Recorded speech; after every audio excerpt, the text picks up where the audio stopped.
Tonight, we're in Revelation chapter 8, around verse 8 or so. We'll be quickly reviewing Sunday morning and then pressing into chapter 9. Goal for tonight, we may or may not get through it, but do 9 and 10, because 10's not that long, and 9's really only 2 symbols. So if we do that, the Q&A class will be Sunday morning. If we don't do that, Q&A class will be next Wednesday, Lord willing. So I just made up all 13 of the questions that have come in since we started this class, and you are not obligated to actually answer these. I have answers for these. These are just note pages for Sunday morning, Wednesday night, whenever we get to those. So, study guides for chapter 9 and 10 are in the lobby. I sent out chapter 10, not trying to undercut myself, but there's not much to chapter 10 as far as like questions. It's just more of seeing the picture and getting the overall thrust of the image there. So, but anyway, we want to begin with a word of prayer. And Ron, would you lead us in that word?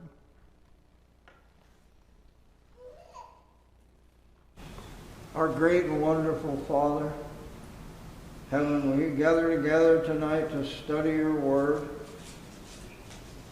to learn more and grow closer to you and your wonderful Son, Jesus. Help us open our minds, open our hearts, and increase our knowledge. We ask these things through your Son, Jesus' name. Amen. Thank you, Rob. Okay, so think back, beginning of chapter 8. I'll even back further. You go to chapter 6 or so, you have the unveiling or the breaking of the 6th of the 7 seals around the big scroll or the book that was in the right hand of he who sits on the throne. Chapter 7 was that interlude. Chapter 8 begins with the opening of the 7th seal, which the 7th seal is the 7 trumpets of judgment. And so, like with all of John's writings, you have these concentric circles that each time we come back around, we're going a little bit deeper into the next thing. And so, remember the cycles within Revelation. You got 3 cycles of 7, and in those 7s, there's a set of 4, there's a set of 2, and then there's one that's unique. And so, with these 7 trumpets, then, verses 1 through 5 are key to understanding what these trumpets are and what the purpose is and what role they serve. In chapter 8, verse 3, part of this vision, it says, another angel came and stood at the altar having a golden censer, and much incense was given to him so that he might add it to the prayers of all the saints on the golden altar which is before the throne. And the smoke of the incense went up with the prayers of the saints out of the angel's hand before God. Then the angel took the censer and filled it with the fire of the altar and threw it to the earth. And there followed peals of thunder and sounds and flashes of lightning and an earthquake. So, that this is, to me, the key of understanding the 7 trumpets is that the 7 trumpets announce these judgments are a direct result of the saints petitioning God for justice. And you go back to the 5th seal, which is the blood of the martyrs, crying out, how long, O Lord, and my paraphrase, how long, O Lord, will you delay in your judgments? And so, because again, reading this in the first century context, you have Christians that are being intensely persecuted, and they're going to be asking the same questions that we would be asking in those situations. That is, when's God going to do something about it? Which, by the way, Habakkuk is very similar to the plight then of the first century church of Revelation. Because Habakkuk is wondering, when is God going to do something about all the wickedness? And God shows him what he's going to do about the wickedness, and Habakkuk's very terrified what God's going to do about the wickedness. That's why I think Habakkuk's my favorite Old Testament minor prophet for that reason. It's the only prophet that actually it's a book. Instead of God speaking directly to the people through the prophet, it's the prophet asking God questions and God responding to him. I think that's interesting. But it's a similar vein of Revelation. It's the people of God, in essence, asking, when are you going to do something about this? And God's showing in a very grandiose way what he's going to do. on behalf of his people. And so we noted that these judgments, you notice it's judgments of a third. Okay? So you look there in verse 7, a third of the trees were burned up and the green grass was burned up. You look at the great mountain tossed into, a third of the sea became blood, a third of the creatures that were in the sea. This is verse 9. Those which had life died, and a third of the ships were destroyed. A third of the stars were darkened. A third of the waters were made bitter. Third, which in apocalyptic literature it's a large number, but it's an incomplete number.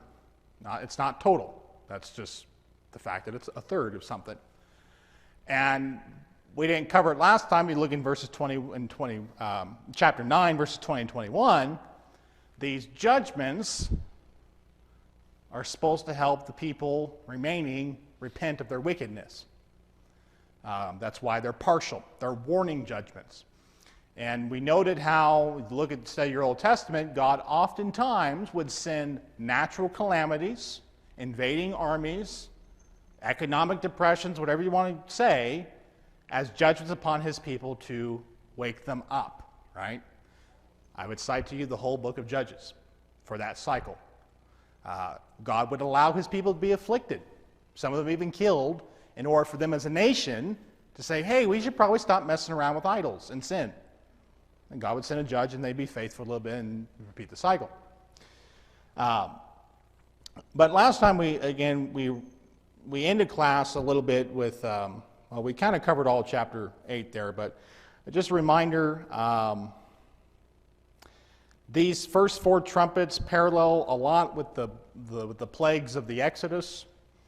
And we didn't really talk about this last time, but we'll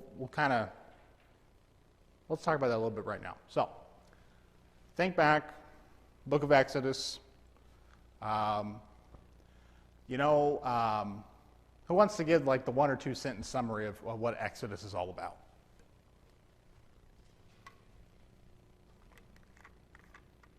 Zach? Let my people go. No. I like that. Let my people go. No. That's what Exodus is about. Kind of reminds me, this is off topic, but I saw somebody summarize all of Paul's letters like this. Love you guys. Quit doing the things. Jesus loves you. Amen. That's pretty much, that's oversimplification of Paul's letters, but that reminded me of that. But yeah, that's essentially it. God delivering his people, right? Now, how does God do that in Exodus? Plagues.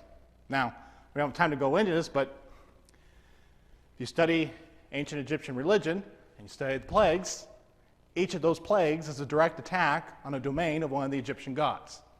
That's why the next to last plague of darkness, so dark you could feel it, was a direct attack on Ra, their chief deity, who is the sun god, who all the pharaohs claim to be descendants of.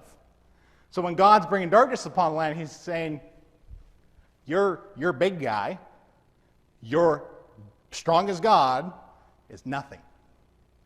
And God shows he has power of life and death, and with the final plague of death of the firstborn.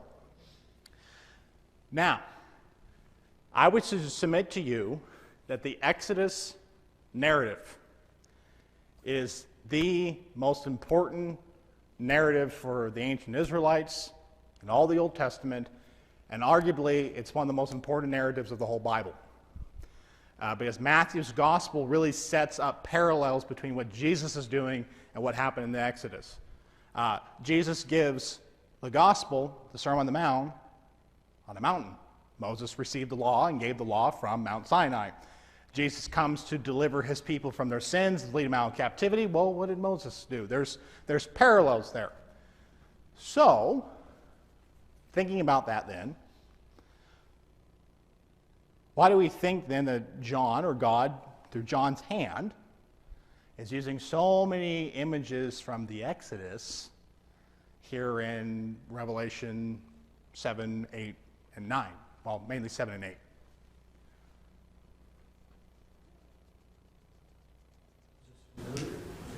Okay. Familiar? right? Now, well, what's not to love about the Exodus, right? You have the underdog of a people enslaved, who their God comes and intervenes to the hand of a mediator, and he destroys the armies and shows his great power, and Charleston Heston leads them out into the promised land, right? Sorry, that's the wrong book. It is one of Hollywood's favorite stories to tell. The Exodus event has been told several times. It's familiar because God very visibly delivered his people. And it's what spurred on a whole generation of faithfulness.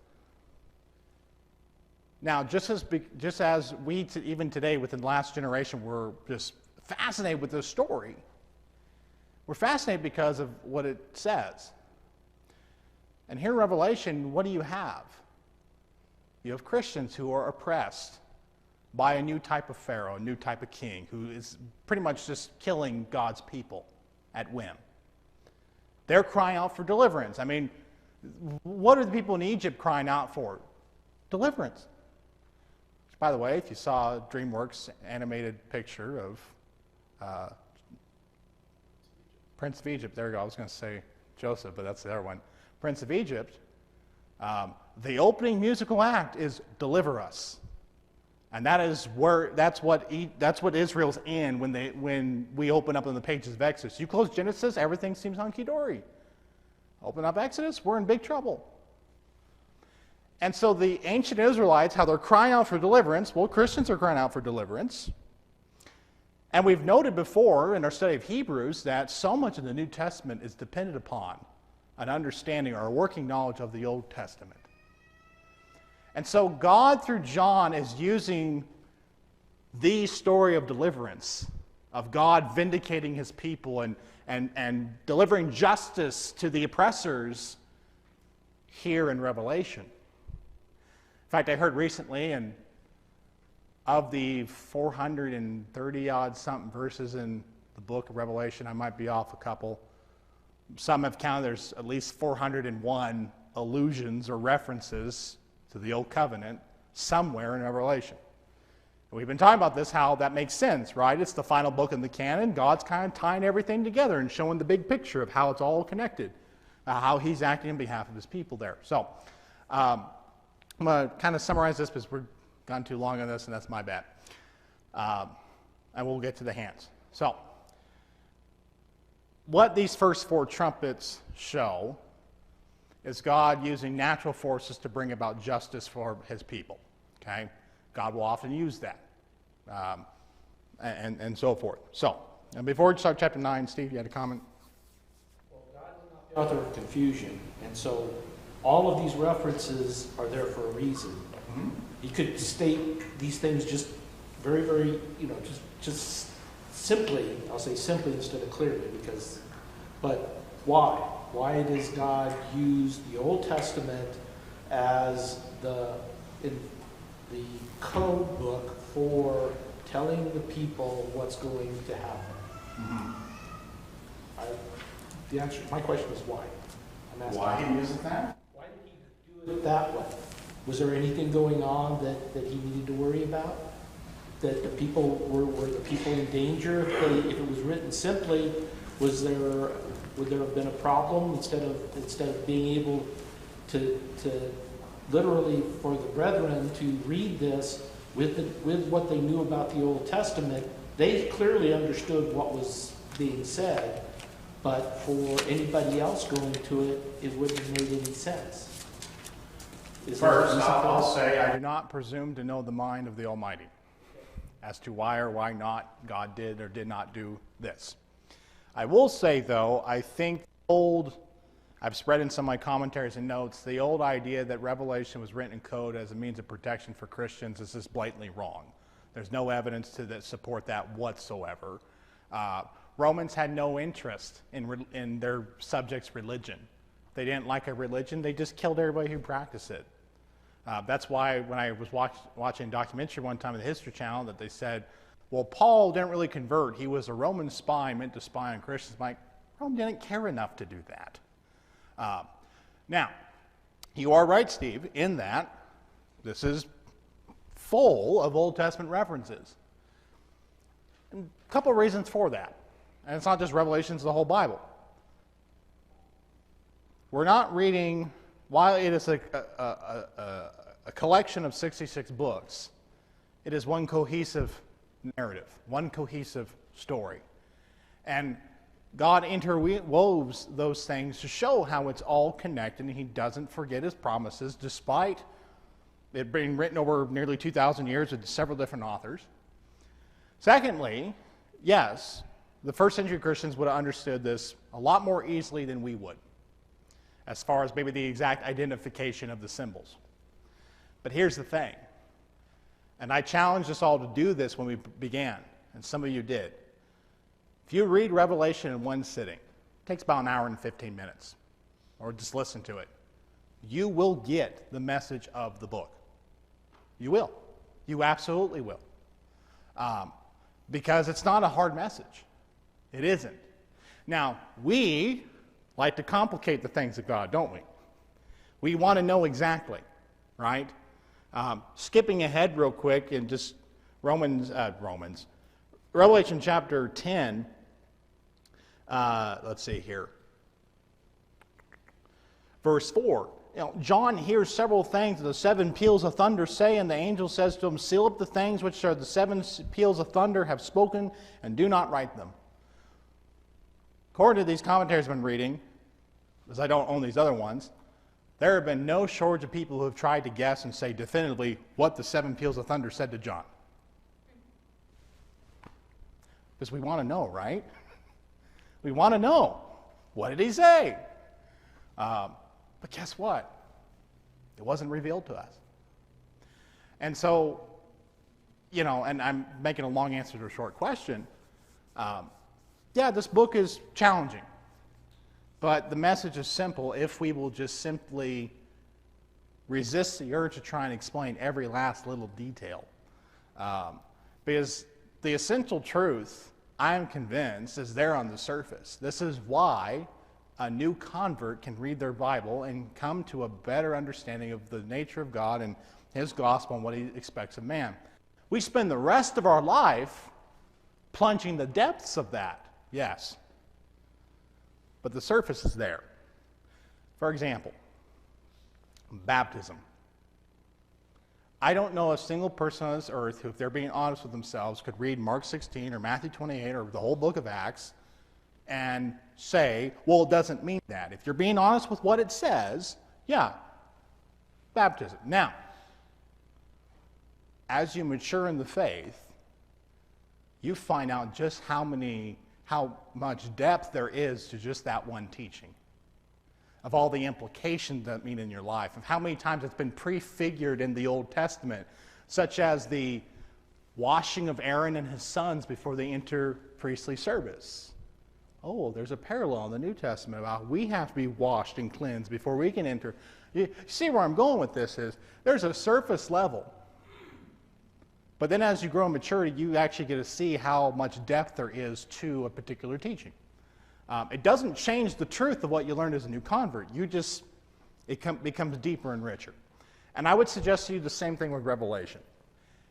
If I've never studied it before, if you're new to the Bible, I would say just read it through. Read it through, not as fast as you can, but at a pretty good pace. You'll get the message. And then you go back and you keep reading it. And you'll start picking up on the interconnectivity that this book has with the rest of the Bible, and you'll start seeing its depths. So, Nancy? The more I read it, the more I'm struck by how when you get something that reminds you of Daniel or Ezekiel or the plagues, that you're reminded that God brought them through. God delivered them. God kept his promises. He brought them out of Babylon. And I think that's part of it here, is he's just constantly reminding them, I've kept my promises. You're going to be okay. I'm going to overcome. It's just that constant reminder. Yeah. And, and we talked about that when we did our preparatory class on John's use of the Old Testament Revelation. Most of the references he God has him quote from come from the books of the Bible where the people of God were in extenuating circumstances.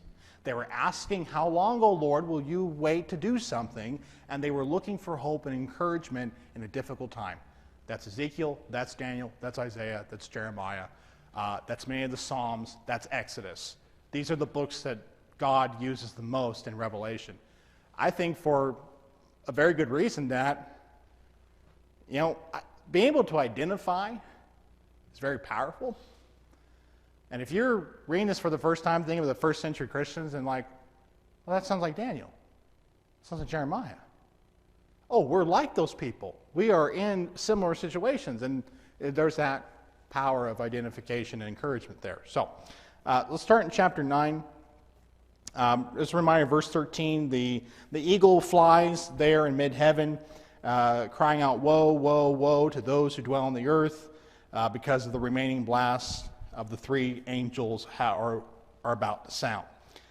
So basically the eagle there is saying that it's going to get worse for those who are still resisting God here. So, beginning with verse 1, we'll read the whole chapter and we'll just talk about initial impressions. So, the fifth angel sounded, then I saw a star from heaven which had fallen to the earth, and the key of the pit of the abyss was given to him. And he opened the pit of the abyss, and smoke went up out of the pit, like the smoke of a great furnace. And the sun and the air were darkened by the smoke of the pit. Then out of the smoke came locusts upon the earth, and power was given to them, as the scorpions of the earth have power. And they were told not to hurt the grass of the earth, nor any green thing, nor any tree, but only the men who do not have the seal of God on their foreheads. And they were not permitted to kill anyone, but to torment for 5 months. And their torment was like the torment of a scorpion when it stings a man. And in those days men will seek death and never find it, and they will long to die, and death flees from them.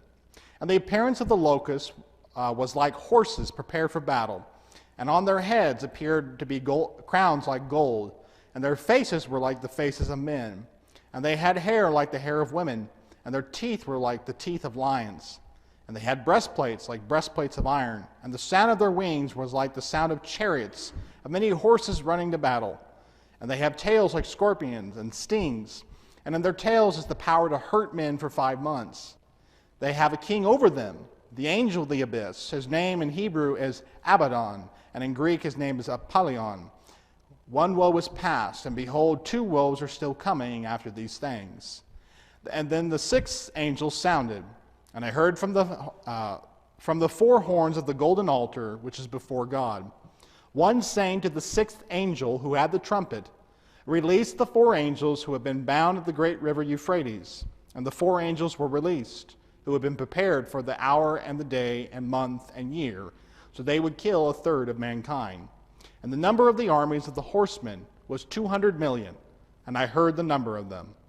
And this is how I saw in the vision the horses and those who sit on them. The riders had breastplates of color of fire and of brimstone, and the heads of the horses are like the heads of lions. And out of their mouths come fire and smoke and brimstone. 1/3 of mankind was killed by these 3 plagues, by the fire and the smoke and the brimstone which came out of their mouths. For the power of the horse is in their mouths and in their tails. For their tails are like serpents, having heads, and with them they do harm. And the rest of mankind, who were not killed by these plagues, did not repent of the work of their hands, so as not to worship demons, and the idols of gold and of silver and of brass and of stone and of wood, which can neither see nor hear nor walk. And they did not repent of their murders, nor of their sorceries, nor of their sexual immorality, nor of their thefts. Okay. Initial reactions, impressions, observations about this part of the vision.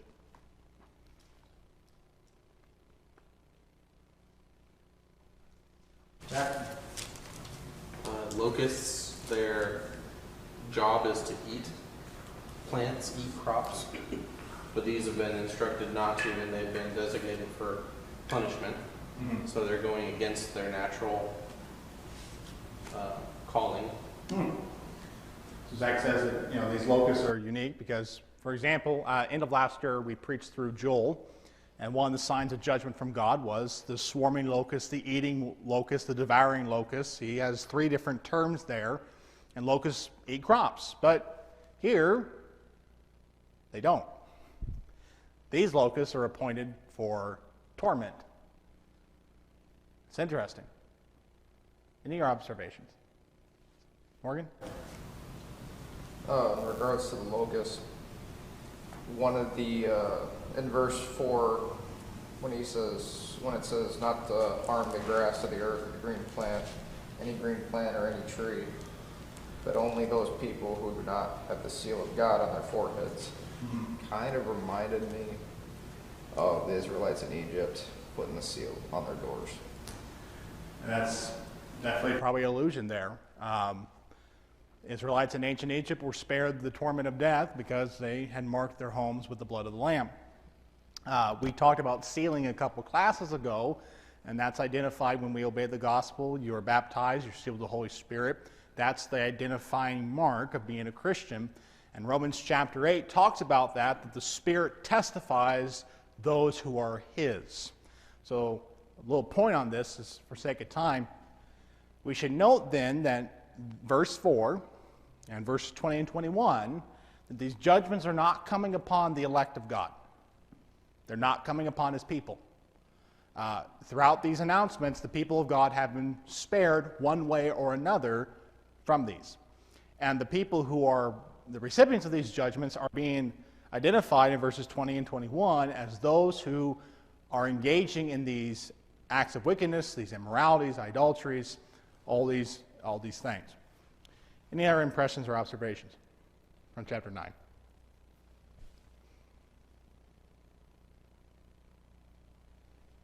Okay. A couple comments here, and then we'll keep pressing on. So, I'm just going to preface this. As with most symbols in the book, and with most symbols in apocalyptic literature, unless the writer says this means this, we can't really know for certainty, although we can make a pretty good educated guess. Again, example of that, Revelation 1 and verse 20, 7 stars and the 7 lampstands are identified specifically as the 7 angels and the 7 churches. But, that being said, I think Summers is correct on the locusts themselves. And I think he emphasizes rightly, because the Old King James had some few oddities in this section of Revelation that has given rise to some ideas. What John saw here of the 5th trumpet, I saw the star from heaven which had fallen to the earth. Not fallen, but had fallen. It's already there. And the plague itself that is unleashed comes from the earth itself. Okay? These locusts are released in this vision from what the star ruptured and the abyss was open. Like I said, I think Summers correct in pointing out that it symbolizes the hellish rottenness, the internal decadence of the Roman Empire, or the powers that be that are oppressing. He goes on to state, such a spirit of internal rottenness is pictured here as coming from within the empire, out of the earth, to work toward her destruction. Such a condition injured Rome, but it could really not do any hurt to God's people, because they were not really part of wicked Rome. To which other writers have added, that's the locusts describe the powerful influences of hell operating in the hearts and lives of wicked men, and they represent the powers of darkness in the souls of the wicked during this present age. And I think it makes sense. If it doesn't to you, that's okay. Like I said, it doesn't unless the writer tells us exactly what it means. But considering that these are judgments upon the wicked, the first 4 are judgments from nature. The second 2 are judgments on mankind itself. I think it makes sense in my mind that the 5th trumpet here is the internal wickedness, and the 6th trumpet is the outpouring of that wickedness in war. Because really, giving away the 6th trumpet, war does awful things to individuals, and I'm not just talking about people dying. I have had a relative, he's since passed away, that I never got to meet him, but I was told secondhand that, he, Vietnam vet, and anyone knows anything about the Vietnam War, it was not a kind war to anyone. He had mentioned that he missed Vietnam, and he was air cav, so he was in the thick of it, and you can kind of see where I'm going with this. War sometimes brings out the absolute worst in humanity, and it's the outpouring of wickedness, oftentimes. Very rarely has a war ever been fought for honorable, just causes. There have been, don't get me wrong. Ending the Nazi crusade and the Holocaust, that is a just war if I ever saw one. But oftentimes what war is fought over is because the wickedness of man's heart is not content with what he has, he wants more, or he wants to visit revenge upon his enemies. There have been some really dumb wars in history fought over really, really dumb things. And so these two judgments then, looking at how these are tools for God's judgment upon wicked nations, we've already noted God will use natural forces to bring about calamity upon wicked governments. He will also allow their own corruption to go unchecked. I think you see a principle in Romans chapter 1 there about the descent into wickedness of mankind. It says at some point God gave them over to a debased mind.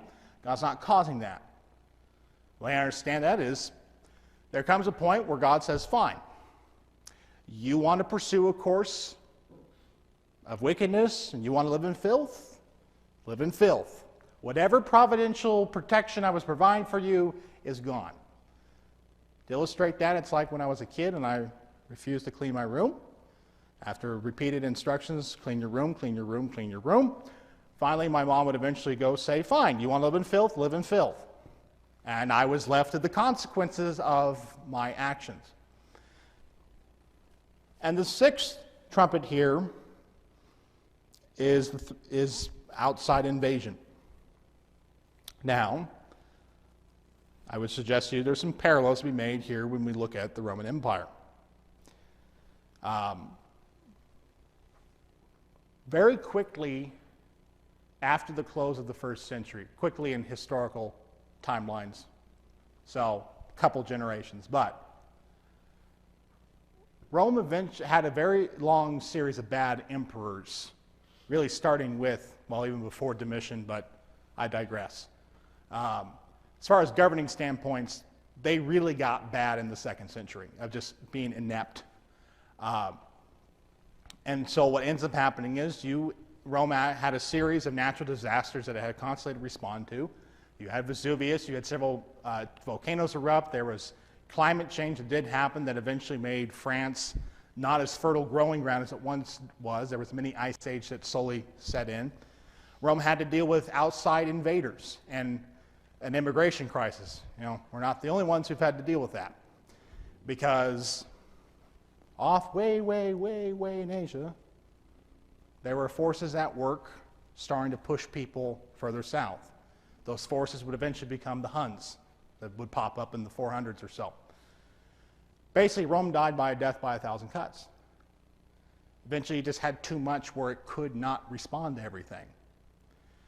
And in 475, the Vandals came over the hill and sacked Rome, and it fell. But really, the Roman Empire had fallen long before that. And thinking about the application for us is God, this is his toolkit to bring about judgment upon wicked worldly forces. Sometimes it takes centuries, sometimes it happens in a day, such as the transition from Babylon to Persia happened in a day. Or within a lifetime, as with the collapse of the Greek Empire. It was corruption and internal rottenness that brought down the great Macedonian Empire. Because while Alexander was alive, everything was fine.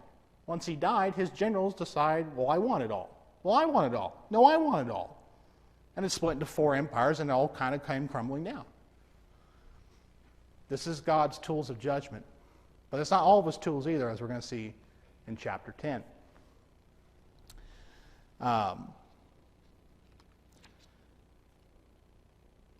And so for the Christians then, in the first century, while these scenes would have been probably terrifying to see, picture in your mind, I think it's an example of, behold, the goodness and severity of God. Here we're seeing in these judgments God's goodness to his people. He's sealing them. They're saved from the judgments.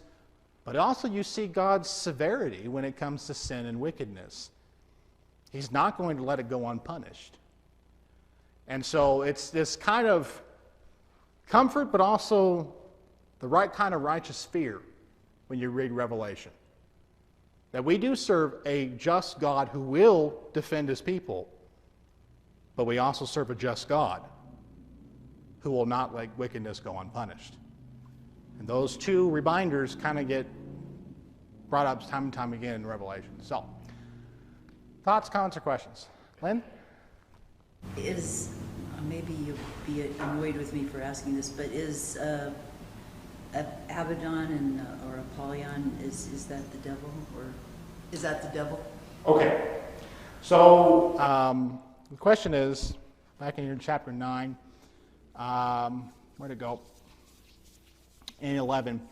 So the Hebrew word there, Abaddon, and the Greek word Apollyon, both basically mean destroyer or a variation thereof. I'm not saying it can't be Satan. I'm not entirely convinced that Satan is being identified here. I think what you're seeing is just one of the stars of judgment that are being personified there as here in the text, and what it's unleashing as far as judgment's concerned. Can be Satan, but I think he gets introduced in chapter 12 in the book when we read the war in heaven. Now, I'm not going to fight you on that, because week to week, sometimes what I taught last week, I study more. I'm like, oh, okay, I understand a little bit differently now. But it's a good question, though. So, Diana?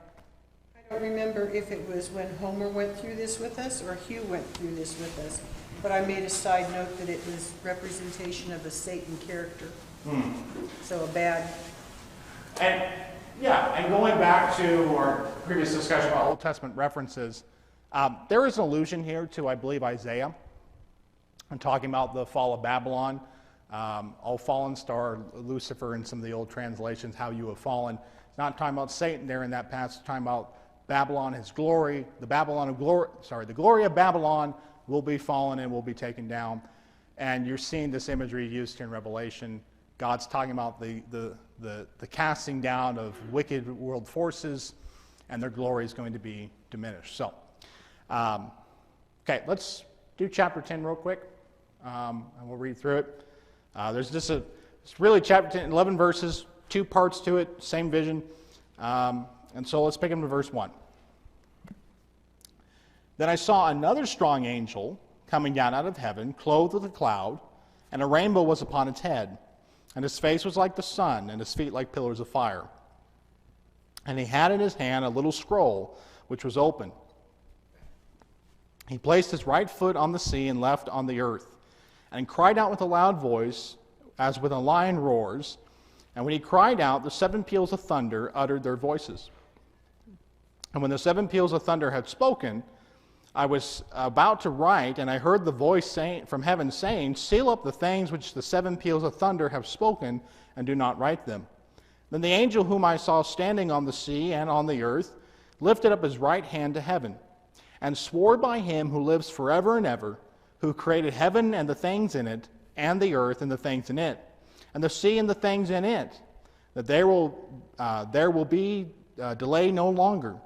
But in the days of the voice of the 7th angel, when he is about to sound, then the mystery of God is finished, as he proclaimed good news to his slaves, the prophets. Then the voice which I heard from heaven, I heard again speaking with me and saying, go, take the scroll which is open in the hand of the angel who stands on the sea and on the earth. So I went to the angel, telling him to give me the scroll, the little scroll.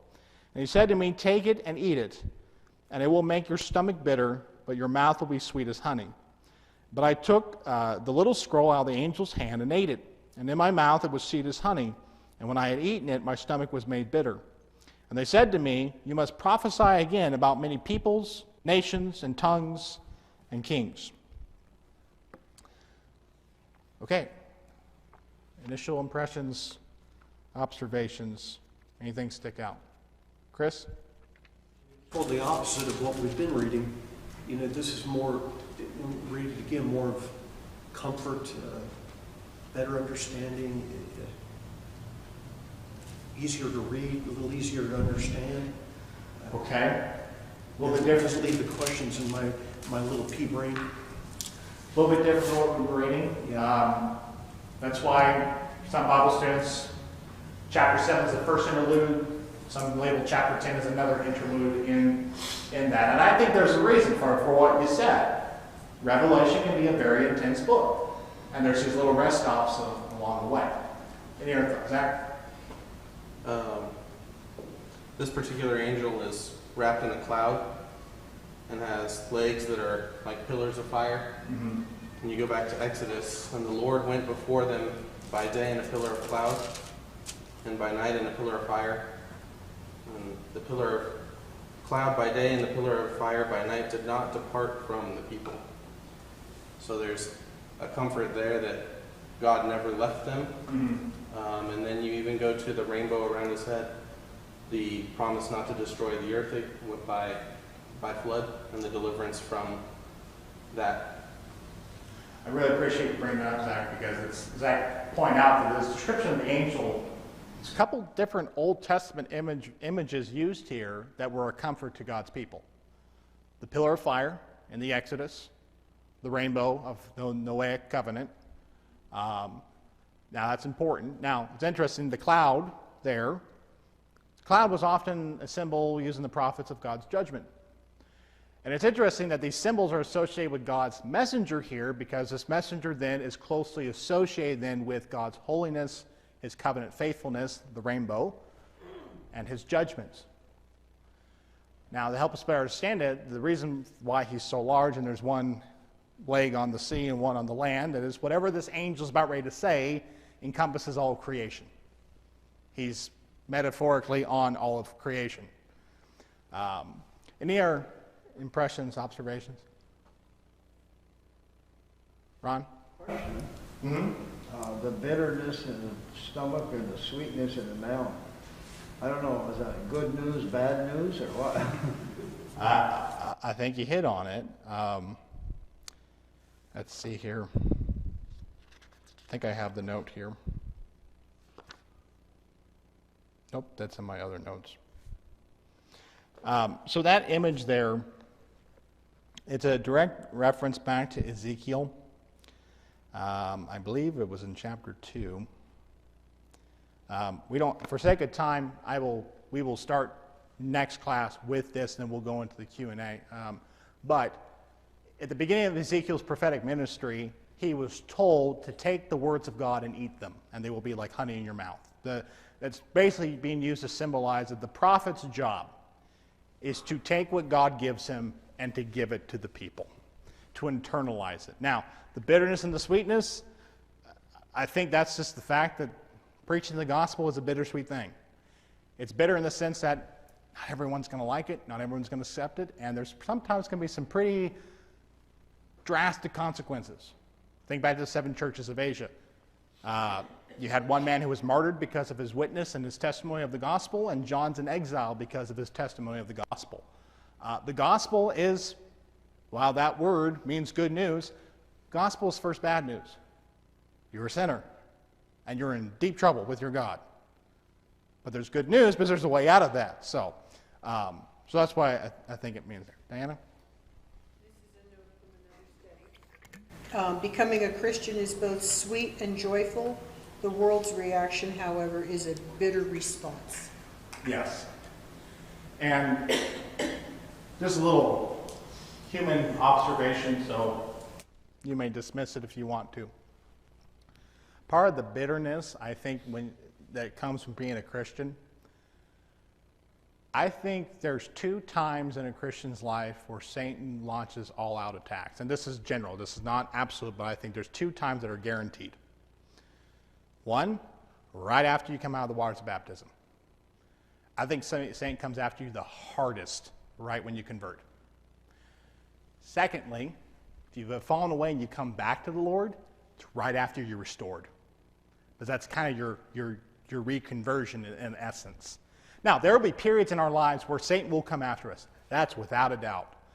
But as a guarantee, according to Brendan's wisdom, so again, to grain of salt, right when you convert, angels are rejoicing in heaven. Satan is searing in rage that happened. So even if he can't get you to fall away, he'll try and get you just to not be effective.